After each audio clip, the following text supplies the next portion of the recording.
Merong isang nangangarap na maging sundalo na nag-PM sa akin, ito naman ang sinabi niya. Marami talaga ngayon na mga kabataan na gusto magsundalo at nag-a-apply, mag-striker muna sila dahil sa kanilang paniniwala na siguradong makapasok sa serbisyo kapag sila ini-endorso ng mga opisyal. Bago na ang ating mga proseso ngayon na kung saan ay online ang pag-submit ng iyong credentials. Kung ikaw ano yung mga papeles mo at unang-una dapat pumasa ka muna sa APSAT. So kahit na mag-striker sa isang opisyal ang isang aplikante, walang kasiguraduhan na siya ay pumasa dahil transparent, maayos ang pagpili sa mga aplikante at klaro ang mga parameters.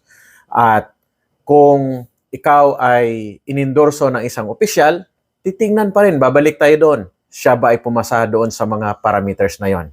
Kasama na ba doon ang iyong edad? Siya ba ay physically fit? Papasa ba siya sa physical fitness test? Siya ba ay nasa competitive edge when it comes to the APSAT?